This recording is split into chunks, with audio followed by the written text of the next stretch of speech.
The coffee mug warmed my palms as I stood on the front porch, watching fat snowflakes drift down through the bare branches of the oak trees. Barnaby slept at my feet, his graying muzzle twitching with dreams, one ear pressed against the weathered boards. It was 9 inches the morning, and the silence of Oak Haven in winter was absolute, the kind of quiet that made you believe you could finally breathe. Then the engines shattered everything. 2 black SUVs and a massive U-Haul truck roared up the narrow lane, their tires spitting slush and gravel. They stopped hard at my wrought iron gate, engines still running, exhaust clouding the frozen air. My heart lurched into my throat. I was already running before the first door opened. Dad Declan stepped out of the lead SUV, adjusting his wool coat like he was arriving at a country club. That conqueror's smile. That same expression he'd worn when he convinced me to co-sign his business loan 6 years ago, the one I was still paying off. Then Felix jumped down from the truck's cab, already barking orders at 3 men in the back. "Careful with those server racks. Don't scratch the casings." He didn't even look at me. Didn't acknowledge my existence as he directed them to start unloading equipment right there on the curb, blocking the entire street. "What are you doing here?" My voice came out smaller than I intended. Barnaby had woken, pressing against my legs, a low whine building in his chest. Declan's smile widened. "Harper, sweetheart, we're home." Home. The word hit me like a fist. 2 years. 2 years of 80-hour weeks at the architectural conservation firm, nosebleeds from exhaustion, living on ramen and black coffee. 2 years of saving every cent of that $300,000 bonus so I could buy this place, Blackwood Manor, and register it under the Oak Haven Heritage Trust, to keep it anonymous, to keep them from finding me. I'd been so careful. I'd changed my phone number. I'd kept my address off every database. I'd even used a P.O. box, 4 towns over, for my mail. But I'd made one mistake. One stupid, arrogant mistake. 3 months ago, I'd posted a close-up photo of the manor's rare rose window on an anonymous architecture forum. Just the window, no location tags, no identifying information. But the Oak Haven Historical Society had seen it, recognized it, and reshared it publicly on Facebook with the full address, gushing about the restoration of this local treasure. And my mother had Google alerts set up for my name, my old addresses, architectural terms I used in college papers, even the make of my car. She'd found me within hours. "How did you know I was here?" I managed, gripping the gate's iron bars. Declan pointed casually toward the tree line across the street. "I parked right over there for 14 hours yesterday. Watched you walk the dog at 7:30. Saw your Volvo in the drive. Saw you leave for the grocery store and come back alone." He tilted his head, studying me like I was a specimen. "I know you're all alone in this big house, Harper. That's no way to live." The calculation in his voice made my skin crawl. This wasn't a surprise visit. This was reconnaissance. This was tactical. "You need to leave," I said, forcing steel into my voice. "This is private property. You're not welcome here." Felix finally looked at me then, his expression somewhere between pity and contempt. "Harper, don't be dramatic. We're family." He gestured at the server racks being stacked on my curb. "And I've got a business to run. The lease is already signed." "What lease?" Declan pulled a folded document from his coat pocket, waving it like a flag of truce. "Felix is renting your basement. Very reasonable terms, $1 a month for 5 years. You signed it last month, remember?" The world tilted. "I never signed anything." "Your signature's right there, sweetheart." I didn't open the gate. I didn't move. Every instinct I'd spent 2 years rebuilding screamed at me that this was a trap, that opening that gate even an inch would be the end of everything. Declan's smile faded. He pulled out his phone. 20 minutes later, a locksmith's van pulled up. A middle-aged man in coveralls stepped out, toolbox in hand, and Declan intercepted him before he reached the gate. I watched through the bars as my father transformed, shoulders slumping, voice dropping to a concerned paternal murmur. He showed the locksmith his ID, pointed at the last name we shared. "I'm her father," Declan said, loud enough for me to hear. "I live here.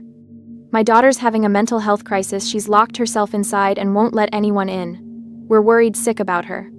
The locksmith glanced at me, then at Declan's kind, worried face, at Felix standing nearby, looking appropriately concerned. "I understand, sir," the locksmith said quietly. He approached the gate, drill in hand. "Miss, I'm going to need you to step back." "Don't you dare!" I shouted. "This is my property. He doesn't live here. He's lying." But the drill was already screaming, metal on metal, and the sound triggered something primal in Barnaby. The old dog started barking deep, terrified barks that tore at his throat. He'd come from a shelter, found wandering a highway with cigarette burns on his back. Loud machinery still sent him spiraling into panic. Felix's patience snapped.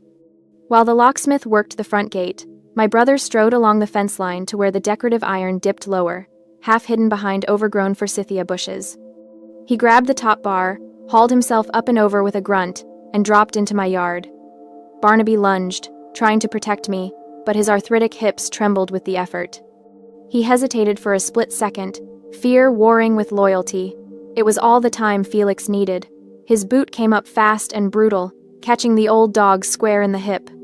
Barnaby yelped a sound I'd never heard him make, high and agonized, and scrambled away from Felix's reaching hands. "Barnaby, no!" I screamed. But Felix had already reached the gate's interior latch. He twisted it, and the gate swung wide. Barnaby, terrified and hurting, bolted straight through the opening and out onto the road. The busy, icy road where cars came flying around the blind curve at 40 miles an hour. I didn't think. I ran. Behind me, I heard the SUV engines rev. Heard the truck's hydraulic lift whining. Heard Felix laughing as he waved the convoy through. By the time I reached Barnaby, shaking in a snowbank, eyes wild with fear, my family's vehicles were already rolling through my gate and up my drive. The occupation had begun. I stumbled back through the gate 15 minutes later, Barnaby trembling in my arms. He was too heavy for me to carry far, but I couldn't put him down, couldn't risk him running again. His hip joint clicked with each breath, and I felt the wetness of his tears soaking into my coat. Declan blocked my front door, that lease agreement now held up like a shield. "I'm glad you're back, Harper. Let's talk about this reasonably." He gestured toward the open door behind him, where I could hear heavy equipment scraping across my floors. "Felix is just setting up his operation in the basement. Very quiet, very professional. You won't even know we're here." I pushed past him, Barnaby still clutched to my chest. The oak door, my beautiful, restored oak door, stood wide open, letting in the cold. Snow was already melting on the original hardwood floors. "Get out," I said. "All of you. Get out of my house." Declan's expression shifted to something almost paternal. "Harper, I know you're upset, but look at this." He smoothed the lease document against the doorframe. "This is a legal agreement. Felix rents the basement for $1 per month, 5-year term. Your signature, your witness, everything properly notarized." I finally lowered Barnaby to the floor, my arms burning. The old dog immediately limped to the corner and collapsed, whimpering. I looked at the lease. The signature looked like mine. The notary stamp was crisp and official. The date was from 6 weeks ago, a Tuesday, when I'd been at a conservation conference in Boston. "This is forged," I said flatly.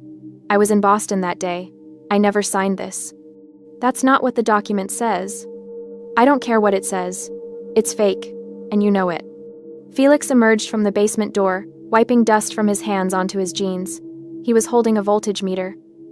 "What are you doing down there?" I demanded. "Just checking the load capacity," Felix said, his voice dismissive. "Old houses have terrible wiring. I need to make sure the circuits can handle the rigs." I pulled out my phone and dialed 911. "Oak Haven Police?" The dispatcher answered. "I need an officer at Blackwood Manor immediately. I have intruders who broke into my home and assaulted my dog. They're refusing to leave." Declan didn't even flinch. He just folded the lease back into his pocket and smiled. The wait for the police felt like hours, though it was barely 30 minutes before Sheriff Brody's cruiser crunched up the gravel drive. He was a tall man in his 50s, with the weathered face of someone who'd spent decades refereeing small-town disputes. I met him at the door, still holding Barnaby's collar to keep him from trying to follow me outside in his panic. "Thank you for coming, Sheriff. These people broke into my home." "Now, hold on." Brody raised a hand, his voice calm and measured. He looked past me at Declan, who had positioned himself in the foyer like he owned the place. "Sir, are you a resident here?" Declan produced the lease with a flourish. "My son Felix rents the basement. This is a legal tenancy agreement, Signed by the property owner, my daughter, Harper Lawson. Brody took the document, studied it carefully, looked at the signature, the notary seal, the terms. Miss Lawson, is this your signature? No, it's forged. I've never rented anything to anyone. This is my home, and they have no legal right to be here.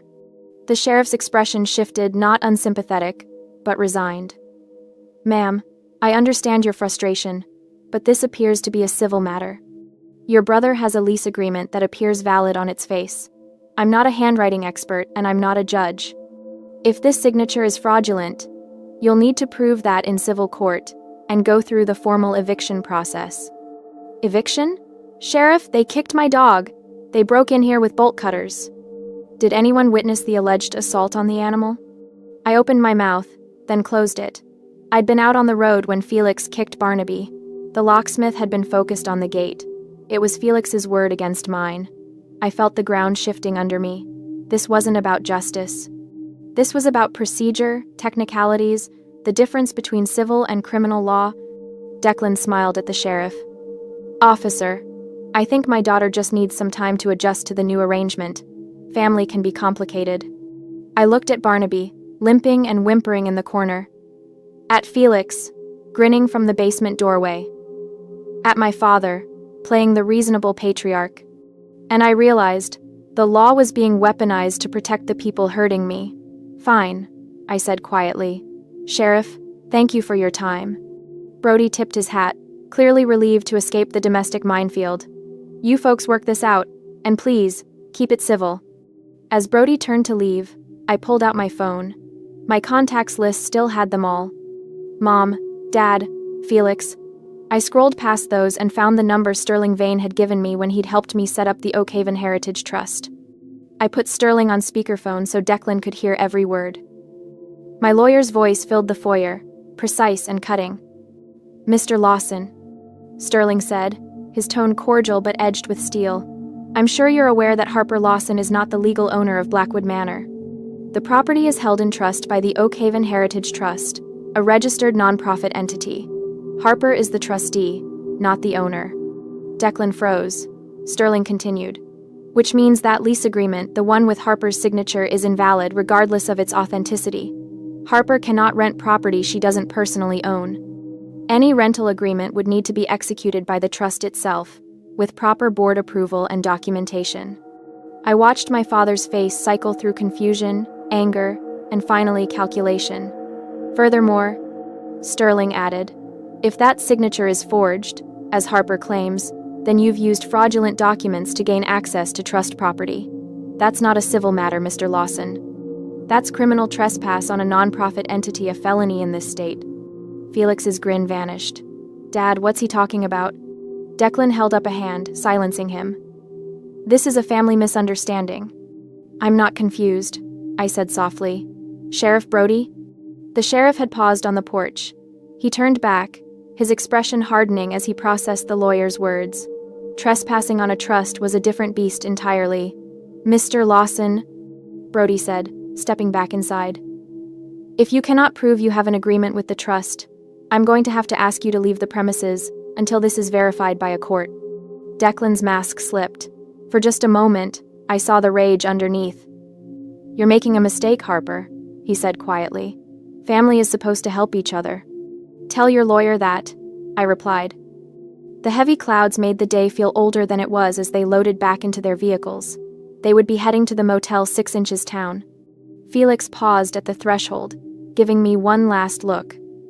Enjoy the darkness, little sister. I didn't understand what he meant until I closed the door and locked it. Silence returned to the house, but something was wrong. The hum of the refrigerator was gone. The thermostat display in the hallway was blank. I ran to the basement. The main breaker panel was open. Felix hadn't just checked the capacity. He had severed the main feed wires to the furnace and the kitchen circuit. He'd sabotaged the heating system before the sheriff even walked in the door. I wrapped myself in blankets and sat on the floor next to Barnaby, both of us shivering. Outside, the temperature dropped to -3 degrees. Inside, I deleted Mom and Dad from my emergency contacts and saved Sterling Vane to my favorites. The battle had just begun. The house felt like a tomb. I woke on the second day, wrapped in 3 blankets on the living room sofa, my breath clouding in the frigid air. Barnaby was pressed against my legs, shivering despite the old quilt I'd tucked around him. The Victorian radiators stood silent and cold, the elaborate ironwork now just decorative coffins for a heating system Felix had murdered. I'd called 4 electricians the night before. 3 hadn't answered. The 4th had listened to my description of the damage and said he couldn't come until after New Year's a week away. Everyone was booked, or gone, or unwilling to drive out to Oakhaven in the snow for an emergency call. So I sat in the cold and did the only thing I could. I documented everything. Photos of the electrical panel, wires hanging like severed arteries, close-ups of Barnaby's hip, the bruising now dark purple beneath his fur. Screenshots of the property deed showing the Oakhaven Heritage Trust as the legal owner, the forged lease agreement, photographed from every angle. I was uploading the files to a secure cloud drive when my phone rang. Unknown number. Miss Lawson? A woman's voice, professional and irritated. This is Patricia Newell from Oakhaven Electric. I'm calling about the account transfer request we received this morning. My fingers froze on the keyboard. I didn't request any transfer.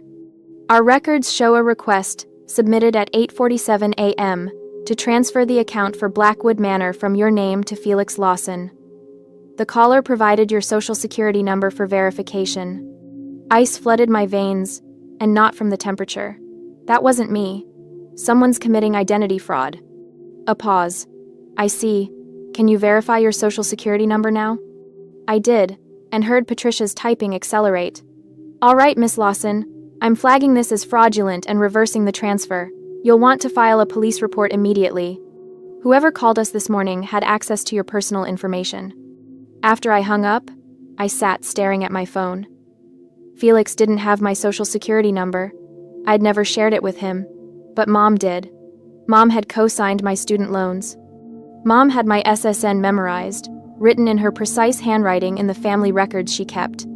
And she'd just handed it to Felix to commit utility fraud, to manufacture proof of residency, to build his fraudulent claim to my home. I called Sterling Vane. Harper, he answered immediately.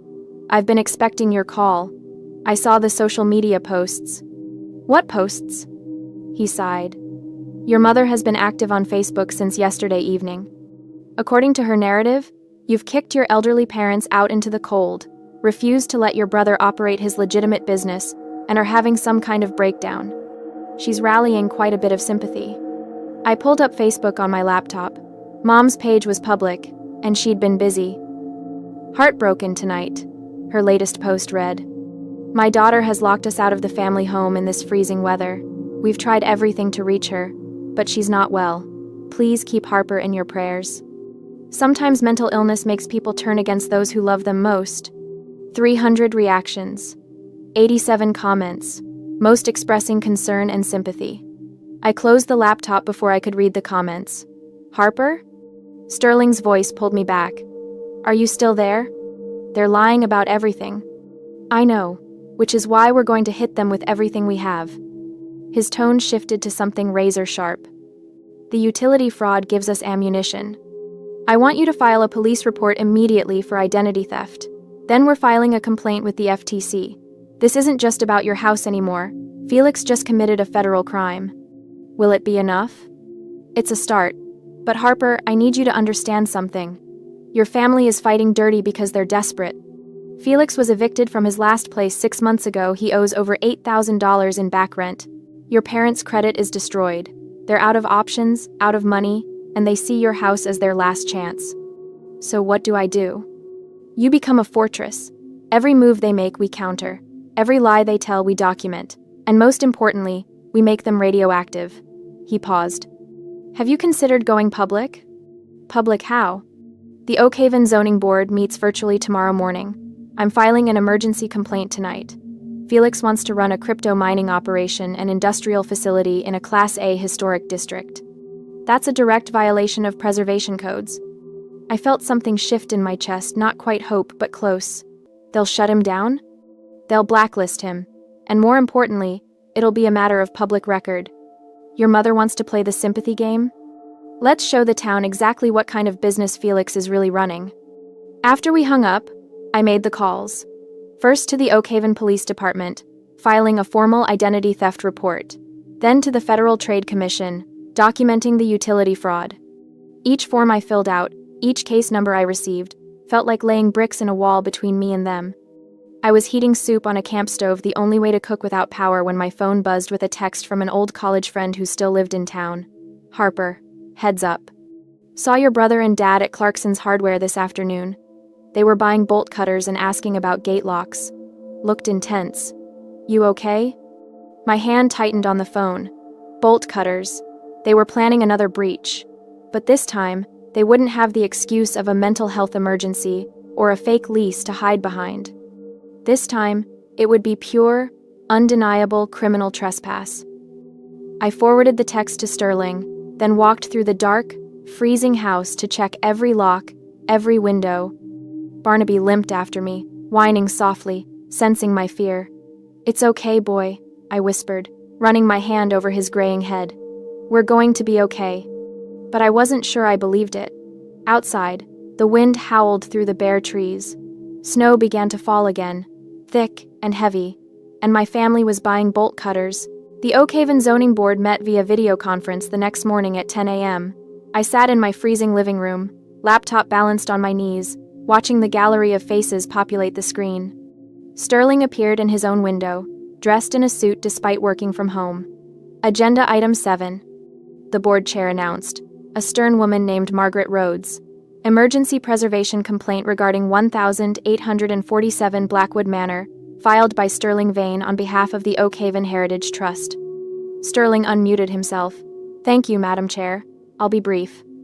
We've received credible intelligence that Felix Lawson intends to operate a commercial cryptocurrency mining facility from the basement of Blackwood Manor, a Class A historic property in a residential preservation district.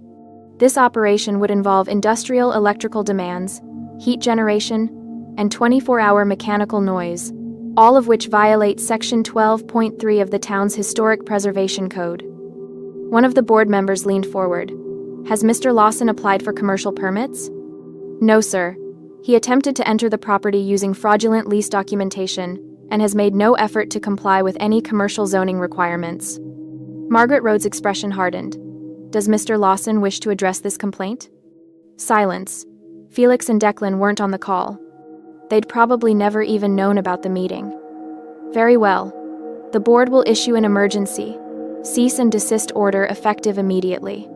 Any attempt by Felix Lawson to operate a commercial enterprise from Blackwood Manor will result in daily fines of $1,000 and potential criminal charges for zoning violations. She looked directly into the Pravasad. Camera. Mr. Vane, please forward this order to the Oakhaven Police Department for enforcement. Thank you, Madam Chair. The meeting continued, but I'd stopped listening. The fortress wall had just grown higher. By evening, Felix knew. I discovered this when my phone exploded with notifications, all from the private messages Tiffany, his girlfriend who, helping them from the shadow, was broadcasting on her Instagram. Felix, the town just blacklisted me. My sister destroyed everything.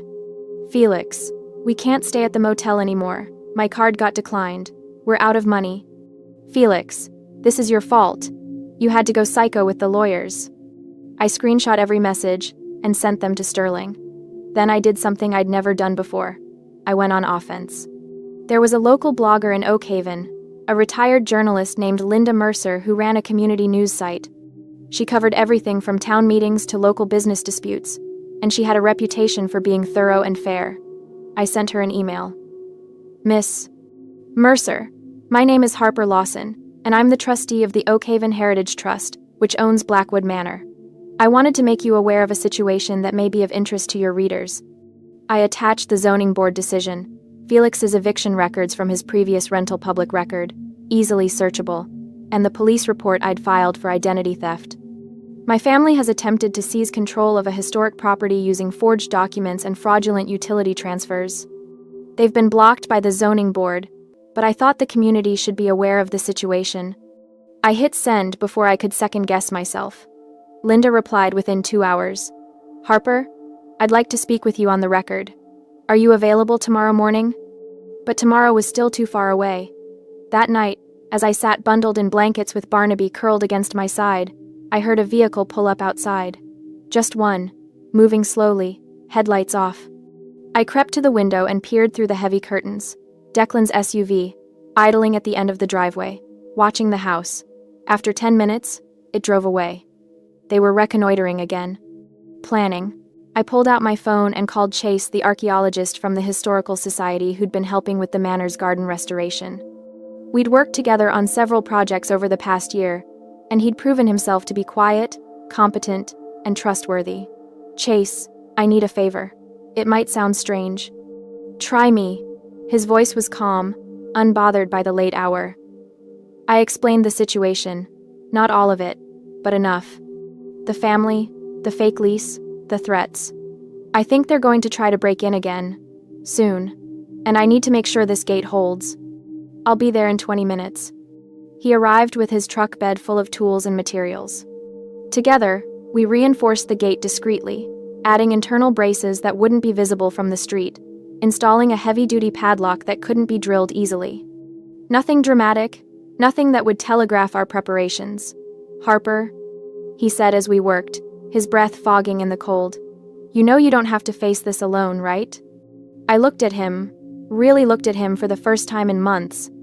The steady hands, the careful attention to detail, the way he dropped everything to help me without asking questions. Thank you, I said quietly. I mean it. If you need anything. Actually, I interrupted, an idea crystallizing. There's something. New Year's Eve. Are you free? By the next morning, Linda Mercer's article was live on her site. Historic property dispute turns ugly. Family accused of fraud and zoning violations. The piece was scrupulously fair. She'd even reached out to Declan for comment, though he'd declined, but the facts spoke for themselves. Felix's eviction history, the forged lease, the zoning board ruling, all laid out in clean, verifiable detail. The comments section filled within 1 hour. The town's sympathy for my homeless family evaporated as people realized what was actually happening. My phone buzzed with a text from an unknown number. You're going to regret this. We're family. You don't destroy family. I forwarded it to Sterling and Sheriff Brody. Then I started making other calls, quiet calls, to the mayor's office, to the president of the Historical Society, to carefully selected members of Oak Haven's small but influential social circle. I'm hosting a small New Year's Eve gathering. I told each of them. Nothing fancy, just close friends. I'd be honored if you could join me. Every single one accepted. I gave them all specific instructions. Park at the rear entrance. Come in through the garden gate. Keep it quiet. The front of the house needed to look abandoned. Chase helped me prep the interior. We brought in a piano player, a small catering setup, enough champagne for 30 people. On New Year's Eve morning, Tiffany posted one final video. She was standing outside the Motel 6, Felix visible in the background loading suitcases into the truck. This is it, you guys, she said, her voice shaking. We're officially homeless. Felix's evil sister has destroyed us, but we're not giving up. Tonight we're going to reclaim what's rightfully ours. Justice will be served. I watched the video 3 times, memorizing every detail. Then I called Sheriff Brody. Sheriff, I have reason to believe my family will attempt to break into Blackwood Manor tonight. I have video evidence of them threatening to reclaim the property, and a witness who saw them purchase bolt cutters. I'm formally requesting police presence. There was a long pause. Miss Lawson, I'll be attending your New Year's gathering as a guest, but I'll have my badge with me. If anything happens, we'll handle it appropriately. Thank you, Sheriff. The trap was set. New Year's Eve arrived with brittle, crystalline cold. I'd finally gotten the heating system repaired. It had cost $4,000 to fix the damage Felix caused, and Blackwood Manor was warm again for the first time in a week. I kept the heavy velvet curtains drawn tight in the front rooms. Not a sliver of light could escape to the street. From outside, the house had to look empty. Guests arrived throughout the afternoon, all through the back entrance as instructed. The mayor and his wife, the president of the Historical Society. Sheriff Brody in a suit, though his badge was clipped to his belt. Local architects, preservationists, and a few of the wealthier donors who supported historic properties in town. Chase had helped me set up the great room warm lamps, a string quartet playing in the corner, catering stations with elegant finger foods. It looked like a scene from a Gilded Age party, all the more surreal given what I knew was coming. Are you sure about this? Chase asked quietly, handing me a glass of champagne I had no intention of drinking. It's not too late to just call the police now. I'm sure. I looked around the room at the assembled crowd, people of influence, witnesses, the exact opposite of what Felix expected to find. They need to face consequences. Real consequences. And for that to happen, they need to commit a crime that can't be explained away as a civil matter. At 11:30 p.m., I positioned myself near the curtained front windows, creating a small gap to watch. Most of the guests were mingling in the great room, unaware of what I was anticipating. The string quartet played something soft and elegant. Crystal clinked against crystal. It was perfect. Then I saw them. 2 vehicles, headlights off, rolling slowly up the lane. They parked at the tree line across the street, just visible in the ambient glow of the streetlights. I watched 3 figures emerge: Declan, Felix, and Tiffany, her phone already up and recording. They're here, I said quietly. Chase appeared at my shoulder, and Sheriff Brody casually drifted closer, his hand resting near his badge. The mayor noticed the shift in energy and moved to the window. Harper, what's happening? Watch. Felix led the approach, bolt cutters gleaming in his hands. Tiffany walked beside him, phone held high, live streaming to her followers. It's 11:45 on New Year's Eve, she announced breathlessly to the camera. We're about to reclaim justice. Felix's sister has been illegally keeping him from his property, but that ends tonight. Watch this, you guys. This is what standing up for yourself looks like. They reached the gate. Felix examined the reinforced lock, the one Chase and I had installed, and positioned the bolt cutters. The blades bit into the metal with a sharp crack that echoed across the frozen yard. The lock fell away. Felix kicked the gate open, the iron clanging against the stone post. Then he strode up the walkway toward my front door, Declan and Tiffany trailing behind. Harper! Felix's voice boomed across the property. I know you're in there. This is my house now. You can't hide anymore. He reached the oak door, my beautiful, painstakingly restored oak door, and kicked it. Once, twice. The frame held. But on the third kick, the lock mechanism gave way and the door crashed inward. Felix stormed into the entryway, bolt cutters still gripped in one hand, his face red with rage and triumph. Harper, there's nowhere to... He froze. The entryway was flooded with warm golden light from the great room beyond, and standing there, champagne glasses in hand, were 30 of Oak Haven's most prominent citizens. The room fell into a terrified silence. Guests lowered their glasses, stepping back as the front door shuddered under the blows. The string quartet had stopped playing abruptly. Felix stood there, panting, the bolt cutters looking obscene in the elegant room. He stared at the mayor, at the Historical Society president, at the town's wealthiest donors, and at Sheriff Brody, whose hand was now resting openly on his badge. The only sound was Tiffany's phone still recording, still live streaming this entire catastrophic miscalculation to her 18,000 followers. Felix Lawson, Sheriff Brody said, setting down his champagne glass and stepping forward. His voice was calm, almost gentle. You're under arrest. I have a lease. You have forged documents. You have a zoning board cease and desist order. And now you have just committed breaking and entering with burglary tools in front of 36 witnesses? Brody pulled his handcuffs from his belt. This is no longer a civil matter. Declan tried to step forward, to play the mediator, his hands raised in a placating gesture. Officer, please, this is just a family misunderstanding. Mr. Lawson, Brody interrupted. I have arrest warrants for you as well. Forgery, conspiracy to commit fraud, identity theft. Step over here, please. I stood on the landing of the grand staircase, looking down at them. Felix's eyes found mine, and for a moment I saw something almost like desperation. Harper, please, we're family. You can't do this. Mr. Declan Lawson, I said quietly, my voice carrying in the sudden silence. Please direct all future communications to my attorney. 2 more squad cars pulled up outside, lights flashing red and blue across the snow. 4 officers entered through the broken doorway. Felix was handcuffed first, breaking and entering. Criminal trespass. Possession of burglary tools. Animal cruelty from the incident with Barnaby. The identity theft charge from the utility fraud. Declan was next. Forgery. Conspiracy. Fraud. Tiffany stood in the doorway, still holding her phone. watching it all unfold on her own live stream. The comments were scrolling past faster than she could read them, but I could see her face going pale as she realized what she'd just broadcast. She looked at Felix, at the handcuffs, at the watching crowd. I didn't know. Felix, you said this was legal. You said, Tiffany, don't, Felix started, but she was already backing away. We're done, she said flatly. I'm not going down with you. She turned and ran for the gate, her phone still broadcasting her escape. Sheriff Brody walked Felix and Declan outside, reading them their rights in the cold night air. I watched from the doorway as they were loaded into separate squad cars, blue lights painting the snow. Felix looked back once, his expression unreadable through the window. Then the cars pulled away, tires crunching on ice, and they were gone. The mayor cleared his throat behind me. Harper, I'm so sorry you had to go through this. I turned back to the gathered crowd, to the concerned faces and the quiet conversations. Thank you all for being here. I know this wasn't the New Year's celebration you expected. On the contrary, the Historical Society president said, raising her glass. I think we just witnessed justice.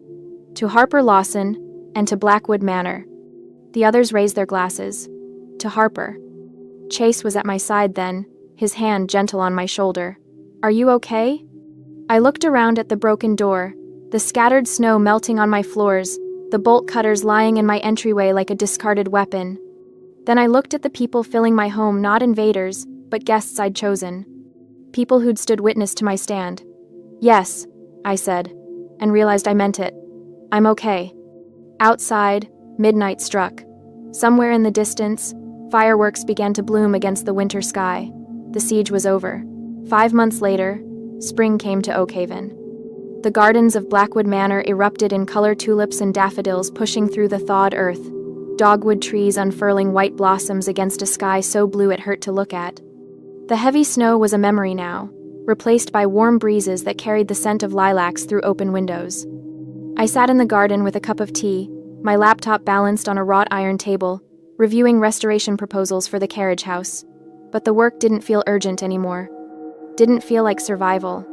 It felt like what it was supposed to be, a labor of love.